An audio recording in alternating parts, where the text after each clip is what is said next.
What is up, you guys? The Fallout What If here, and today I'm doing an old What If that you guys have liked for quite a while. Now, I know you guys probably don't know, if you guys are new to the channel, this is what if Deku what if Deku held the mantle of Scorpion. And in this what if, basically, Deku and Bakugo are the sons of Scorpion. Their mothers died, and they went to an island for quite a while, and they were found by heroes. And in the very end, they were adopted. One Katsuki by All Might, and Izuku to Endeavor. That is part one, or at least as far as part one, and part two at least. Deku and Bakugo are pretty much, they're pretty much already done with the whole being killers and protecting by killing the villains and all that stuff. So they're just going to do it now by the book, since there's no other choice that they can have at the moment. But yeah, that's pretty good. Now, what happens is after the whole tournament, or the UA festival, the UA Sports Festival, that happened, and Deku and Todoroki started to just hang around more often, and with Reiko as well, because those are the girls that I decided to pick. But this is the Todoroki that I'm going to use for quite a while for now, and this is as well like the older picture that I had for a while. So Deku has seen what Ida is going through at the moment, because he heard about what happened to Ida's brother because of Stain. Now Stain is different from the other Stain, and you guys will find out why. But Deku talked to Ida, saying, "Ida, I understand that you've gone through your troubles, and I know that me and you haven't been the closest of friends. But I understand that you're going through a tough time. I want you to know that if there's anything you want from me, just know that I want to help you out." And Ida says, "Thank you, Deku, but I have to do this alone." And Deku says, "Why do you need to do this alone? You are hurt. You are sad, and I know that you're going through some kind of, phase in your life." And Deku says, "I want to help you." Ida says, "There's nothing that you can do for me." And Deku says, "Look, I understand what you're going through." And this is when Ida says, "Really? What do you know about me? What do you know what do you think I'm going through at the moment?" And Deku says, "You're going through loneliness. You're sad because somebody hurt the person that you respected. You didn't want your friend, or you didn't want your brother to go through this, but he has. Not only that, you just want to kill him. You want to exact your revenge. You're angry at what he's done, but you're more angry at yourself because you don't know whether you can do it or not. So at the very moment you're thinking about risking your whole life to do something to somebody else who has surpassed you in basically everything when it comes to fighting. So you shouldn't just, you shouldn't, as a human, go do something terrifying as revenge. You shouldn't try to kill or try to do harm to others. And this is when Ida says, how can you say that with such a straight face? And Deku says, because I've seen this happen before. I too was a victim of it. I wanted to have revenge. And I really wanted to kill the people who took away my parents. And this is when Ida realizes that he's never talked about his family. You see, other students around talked about their families and such in the beginning, but Deku never actually just flat out says, oh yeah, our parents were murked by a group of villains. You see, Ida doesn't understand, but now he understands that Deku has gone through something too. But in Ida's mind, he thinks, well, I should still do what I have to. I should still kill him. I should still, exact my revenge on somebody who took away, the person, or he hurt my brother and I want to hurt him. That's pretty much it. So Deku just says, oh, there's still time. If the heroes can find him, they could, protect the other heroes from Stain, or the killer. And this is just a little bit of hypothesis, but Ida's going to still do it no matter what, because no matter how many times you try to tell him no, he is still going to do it. And there could be some ways of saying, yeah, he's not going to do it, but Ida's already been hurt, so he's gonna go and try to murk Stain on his own because of what happened. Now, after the whole situation with Ida and Deku just says, well, I gotta call him now. And Deku starts dialing the phone number and saying, come on, pick up. This is when he calls Bakugo. And Bakugo says, hey bro, what happened? This is when Deku says, look, Ida's brother has been attacked. And Bakugo says, oh yeah, I heard about it already. That is sad to hear. But is there a reason why you're calling me right now at the moment? Deku says, I'm calling you because we need some work to be, we need to do some work.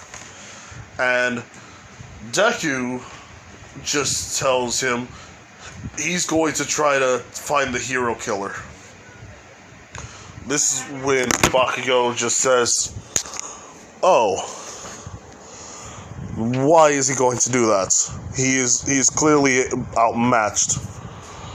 And, hold on here, give me a second here, people.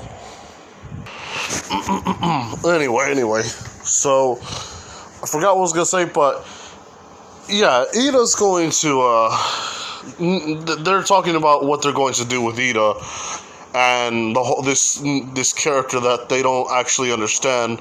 Nobody actually knows what his name is, as far as I remember. But when Deku and freaking Bakugo go and they try to find where Ida is at, Deku's the first one to find him. As per freaking usual. Bakugo actually finds Deku due to the fact that he's going to Bakugo is going to be trained by sheesh, I forgot what his name is. Wow. Oh, hold on. The guy with the jet feet, Gran Torino. Now, Deku and Bakugo, they're fighting their own battles at the moment, but Deku finds Stain, And Stain looks at Deku. Now, Deku is just, moving around, just bending freaking fingers and all that stuff, and, stretching. And Stain says, my, who are you? And Deku says, well, my name is Izuku Hisashi. And Stain looks at him, and they decide, why not fight? Now, hold on here. Hold on. Oh, there we go. Now, the two start, grabbing their weapons, and they start just running towards each other. Landing the first punch is actually Stain, because Stain, was unexpectedly faster than Deku at that part. Deku gets punched, and he sees where Stain is going to attack him, and he just blocks it with his sword. Deku just uses his flaming kunai and just throws it at Stain. Stain actually blocks the attack and throws his own kunai, and freaking Deku just grabs it, and it does cut him, and he starts to be like, sheesh, and wiggles his hand, just like, this hurts. What you do when you get cut, you start shaking it, seeing if if the pain will go away all of a sudden.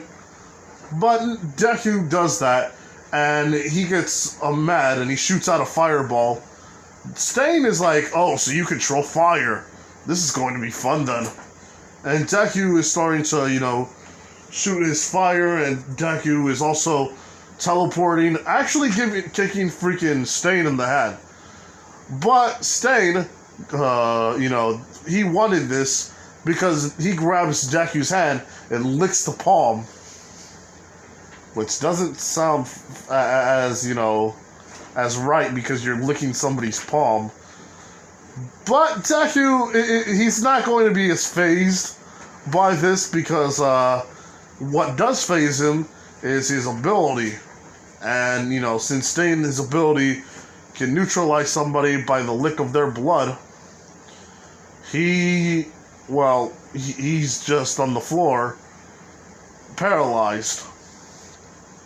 Now, Deku is trying to power through this and starts burning his whole physique, and starts using fire and just starting to he's turning into the flame itself. But this is when Ito says, Izuku, why did you follow me?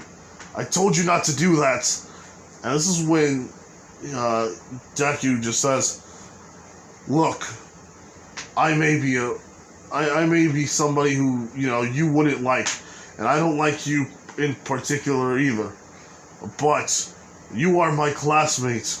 You are somebody who I can respect, even if it is just a little bit. You cared about your brother so much that you were willing to risk your life. But only a fool would think like that. You should know that your brother would never want you to, commit a crime. Not as much as you want to kill him, he is somebody who shouldn't be killed, but just to be brought to justice. I'm trying to learn that myself. Even I have these killing tendencies that's still within me. But I know one thing's for sure. He wouldn't want that for you. So it's time for you to give up on him. Let me handle him. This is when Ida is like, can you really beat somebody whose main power, who's faster and stronger than you? And Deku says, yeah, but I'm starting to now understand that holding back isn't an option anymore. And this is when Deku is just, standing up, and he's starting to crick his neck. And Deku puts on his cowl, and he puts on the mask, his eyes turning that pure white again, and just starts, teleporting. But he doesn't teleport to behind, he doesn't teleport behind the Stain. he teleports onto his side. And again, he's doing it. But he does it on his front. And after that, he's on, like, how do I say it? He is, like, behind Ida. But this time he's in front of the trash can. And after that, in front of the garbage disposal, instead of that, he's next by the dumpster. After that, next by the window. He's actually just moving around fast. And not only that, while using his speed, he is using teleportation. And he keeps doing that. He keeps doing this for quite a while until basically Stain is just trying to look around.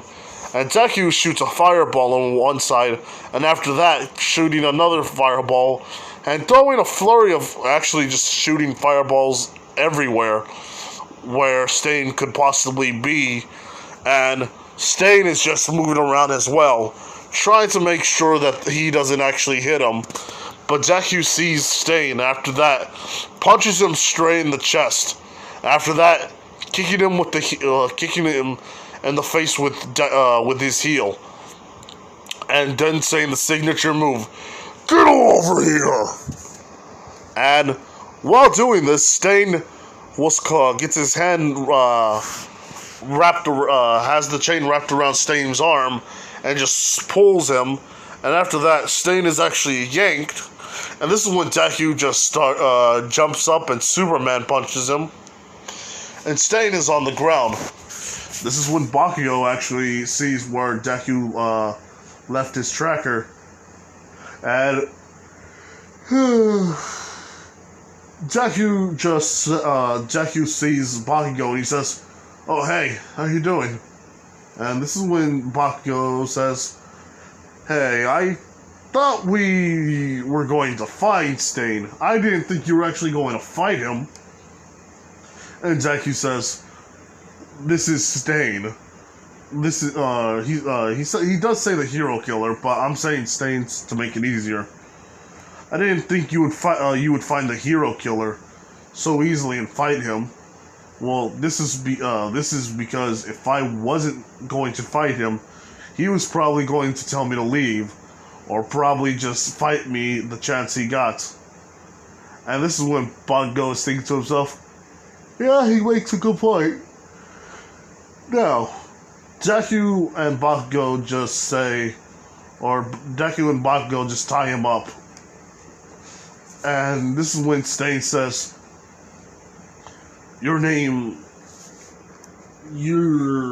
what is your name?" And Deku says, "My name is Hisashi.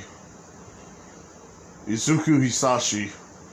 And that person right there, he's my brother. Katsuki Hisashi. We're half brothers, but we're brothers nonetheless. Why do you ask?" This is when freaking Stain says, "Well, sorry about that, people." This is when he says, "Well, I didn't know that the Sons of Scorpion were going to be here." This is when Deku says, "Sons of Scorpion? How do you know our father?" And this is when Stain says, "Met him. I fought with him, and he did some stuff that I recognized, punching and kicking. You even grappled me like him. It was kind of weird, but it's good to see his kids. But where is he at now? Like, where is your father at? I actually want to fight him again." Now, this is when Deku just says, "My father's gone. I don't know when he's gonna come back." And this is when Bakugo says he's dead. There's no way he could have survived all that. But Deku says, "Yeah, I know. But is it too much to hope?" This is when Bakugo says, "You're right. But still, this is when Bakugo kicks him in the back of the head with a light kick, and he says, "Ow, what the heck?" And Bakugo says, "I thought you should just calm down for a second here, try to take a breather." This is when Deku just stomps on his foot, and Bakugo says, "Ow, why did you do that for?" And this is when Deku says, "Well, why don't you calm down for a bit?" And the two start punching each other and grabbing their heads and just starting to move around and wrestle. And this is when Stain says, "Well, I have something for you. For both of you, I guess." This is when Deku says, "What is it?" This is, sorry. Because Stain fought Scorpion, these two became kind of buddy-buddy for a while. Because they have mutual respect for their abilities and talents. Bakugo was saying, what is he saying? And Deku says, "I don't know what he's talking about. He just keeps talking and talking." And Stain explains a story about the whole situation. And in the very end, Stain says, "I want you to have this. And it's a key." And he tells him, Bakugo says, "What is this? And why are you giving it to us?" Freaking Stain says, This is a key to your father's warehouse." He made sure to hold on to it as long as he could, because he had a gift. That gift was his gift was to fight, and his gift for his sons was some weapons and armor. But I can understand if you don't want that. I mean, I don't know where he's at nowadays, but it's still worth a try. You two could be real heroes, and you have my full respect. Bakugo and Deku just say, "Well, we weren't asking for it, but it's nice to know that he's willing to give us respect." And this is when Endeavor and everybody else comes, and this is when they're all like, "Oh wow, they caught the hero." And since Endeavor still is the way he is at times, but he's much more tamed, Deku and Bakugo says, "Well, we took it." And this is when Endeavor says, "Well, you guys did very good. But anyway, it's time for the professionals to handle this." And this is when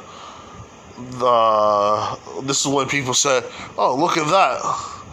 The only I guess we have to talk about Stain and how he lost, and it was because of Endeavor's actions.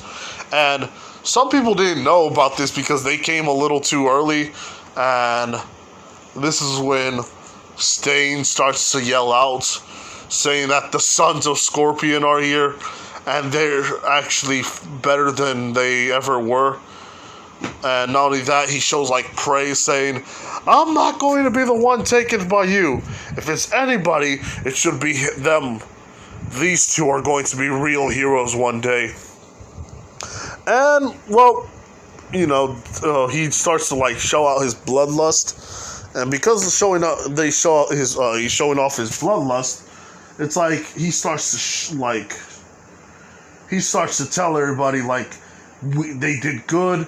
They're the best. There's nothing that they don't hold a candle to him. So yeah, after all that, Deku just says, "Well, in the very end, we won. So I guess that's pretty much it." Hold on, give me a second here, people.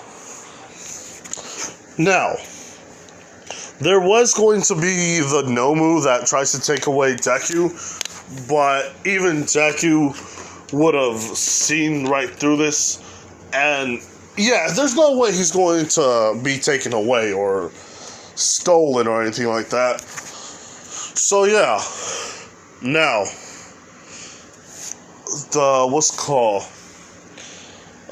Stain did get injured to the point where his body shut down for a while, and the cops did say that all the evidence is going to go to Deku. And Deku and freaking Endeavor is going to be taking the credit. Deku can't take it, and if he does, then they're arrested for for trying to fight a villain without a hero license. Everything like that is already there. Now, Deku is being watched at by two people who are fans of his, because the all-powerful Stain gave these two people hope, and knowing that they're the successor to his to the person who he would see as somebody to get to respect upon. It's the sons of Scorpion, and the two people who want to talk to him and actually, get to know them is going to be freaking Fudge Toga and Dabi. But give me a moment here, people. Now, so as you already know, the freaking two people who were going to be villains, they're actually going to be a part of the team. Now, sure, they have killed, but they're going to be wanting to help them out. And, give me a second here. Oh, no, hold on, wait. So, Deku and Bakugo go to the place where Scorpion, left. And, hold on here. So anyway, what had happened was, since these two right here, I forgot. If you guys don't remember, Dabi is a girl in this one, because it was pretty much a bunch of girls in this,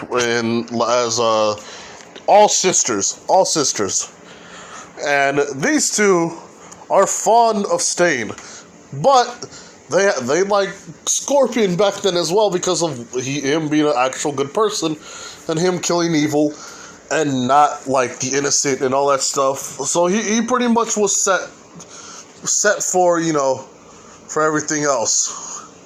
Now, what had happened was these two followed Bakugo and Deku. And Deku said, "Why are you two following us?"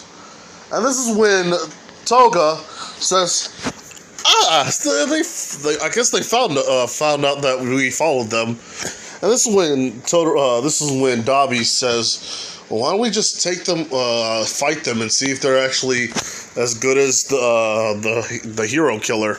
And Toga says, "That's a good idea." And this is when Bakugo says, "Ha! I'm going to love fighting you two." And this is when Deku says, "No, I got this."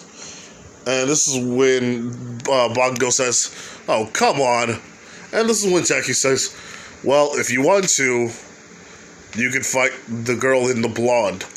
I actually want to take down the girl with the blue flames." This is when Deku says, "Now, what is your name?" And this is when Dabi says, "My name is Dabi. And I don't know how you found out about my blue flames, but gotta hand it to you. You're at least you're smart. I'll give you that." This is when Deku says, "Alright, so, again, who are you?" She says, "My name is Dabi. I am actually one of the followers of the hero killer stain.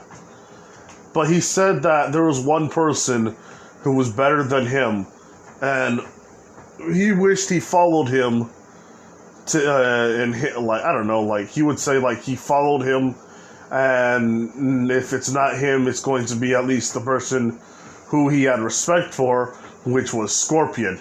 But since Scorpion is gone and nobody knows where he is, aka he's technically dead, yeah, the second best option is, well, the next best thing is the son of the Sons of Scorpion. And this is when Deku just says, "Alright, just fight me." And this is when she just tries to shoot out blue flames, and Deku is already just like, Deku is just running towards the flames, and just like moving. And this is when Dabi says, how can you keep going after me after I shot blue flames at you?" And Deku says, they're not as hot as the place we call hell. And this is when he just pretty much just punches her in the face, and after that kicks her in the gut. And this is when she's coughing and she's wheezing pretty hard. And this is when she just shoots out more fire, but Deku says, "You don't learn, don't you? You don't learn at all, huh?" And this is when he just shoots his chain out, and this is it hits freaking Dabi, but this is when she tries to pull it off. Deku says, "Well, sheesh. Well, since she's going to actually ruin my attack," he just runs right behind. This is when he teleports right behind her, and summons a demon on his side, and pretty much punches her on the back, and the demon punches her in the front. And after that, it causes a weird energy attack where she's pretty much just stunned, and she's already on the ground. Toga was already dealt with pretty swiftly as well, so yeah. Now, give me a moment here, people. Anyway, since Dabi and freaking Toga lost, they have to tell they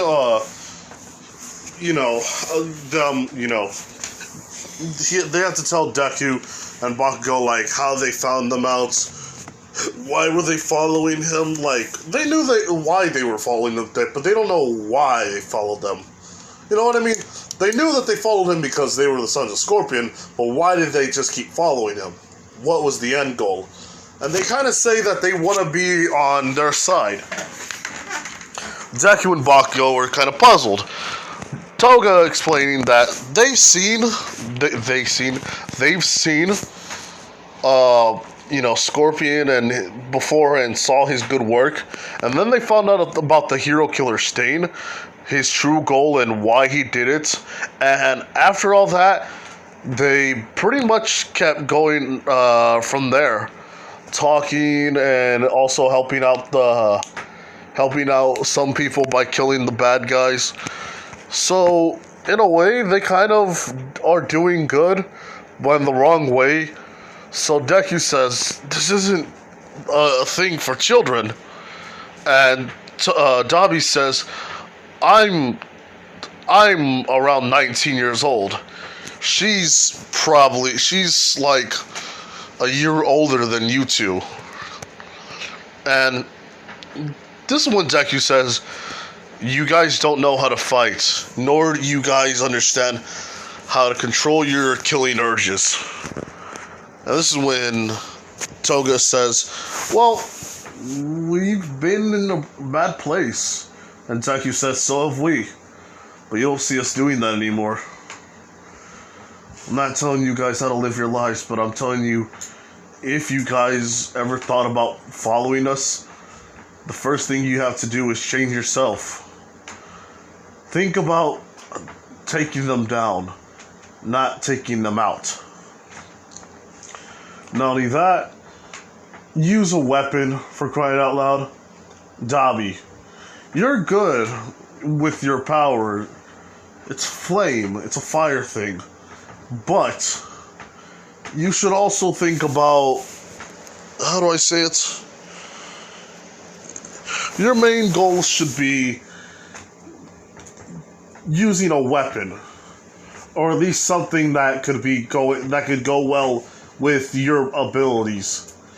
Toga, you're doing pretty much proper with the knife, but I think a dagger would be something more better for you, because a knife is not as long or as durable as a dagger. Not only that, try to wear something protective. Just wearing your regular clothes will just hurt you in the very end. Oh, and one thing for sure, try to at least stay quiet. You guys were pretty much loud the whole time. Me and him could sense you right away. Yeah, sure, you guys weren't understanding how we could hear you. But as well, if we can hear you and we're regular people, think about other people who, who are skilled with this. With the people. But anyway, this is when Toga says, so can we at least follow you? And Deku says, oh boy, just don't try to do anything funny. No funny business. And these two were just, following them after that. Give me a moment here. Alright, I'm back. Sorry about that. I had to take care of my mother, so hopefully you guys understand. If not, well, nothing I can do there. But what happens after that, Deku is looking at these kinds of symbols, and they realize that these are not ordinary symbols. But Deku saw some weird symbol that actually represents the hilt, or not the hilt, the sword guard for his sword, and he realized that there's a hole right there, as if it was like a key, and Deku just puts it there, and he puts his sword and just sheathes it within the wall. And then after that, the wall starts to open up. And during that time, Deku is looking at a weird facility, the warehouse and all that stuff. And it looks very awesome. It looks like a training ground, but also it looks like a place to where he had to fix stuff. And he looked around, and there was like mechanical arms and different kinds of suits to go along with it. Now, Deku sees different kinds of mechs, or mech suits, or what's called cybernetics. And Deku is reading one of the scrolls, and this is when he sees his father's handwriting, and it shows about the Lin Kuei cybernetics. You see, Scorpion may have been the best of the best, but he did input some cybernetics in his eyes and on his hands, so that way he could do some stuff. But his motto was always to practice the old ways. So while doing that, he probably had to come to a crossroads, saying, for some things, he needs to use cybernetics. He doesn't agree with it fully, but he does say that in with the good and out with the bad. And he shouldn't just remember everything bad with the Lin Kuei, because they have done some good, even if the cybernetic Lin Kuei is weird. But he tells Deku and Bakugo to make sure that they don't become machines, but only harness their power as mortal men, or at least as mortal as they're gonna ever get. But anyway, this is when Deku just sees outfits and new armors. He sees a mechanical arm. Looks like it could be used as it looks like more of a glove, or at least something to put it to put his hand in. And he fits it, and it's a pretty tight fit. looks like it's meant to, it won't actually fall off.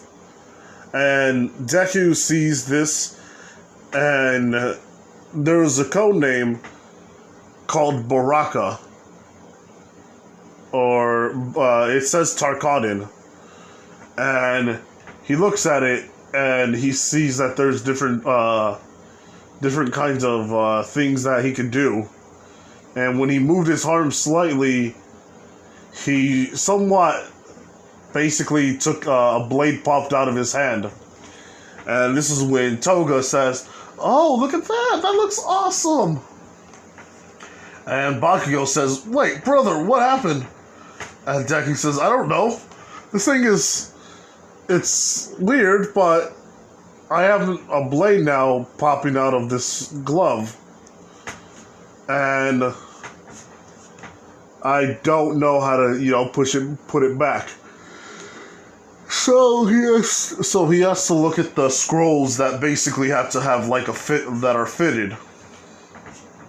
From cryo grenades to smoke grenades to even an arm, a whole arm, basically a robotic arm that's called Jax. After that, he's probably studied under people in the past to do all this.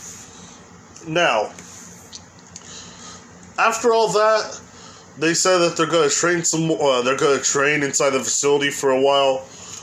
2 days go by, and these two are tired out, with Toga and Dabi looking around and actually taking care of the two.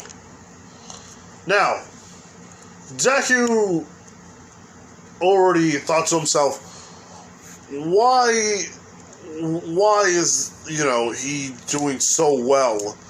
But he realizes that it's his brother. If it's anybody that's ever going to win in a fight against Bakugo, it's gonna at least be his brother, because it's not gonna be anybody else that he accepts to lose against.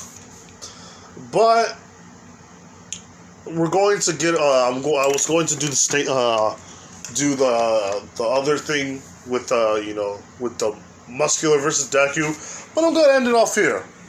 So hopefully you guys liked it. I will probably do the next part tomorrow or today. But like I always say, people, like, comment, to subscribe to the channel here, people.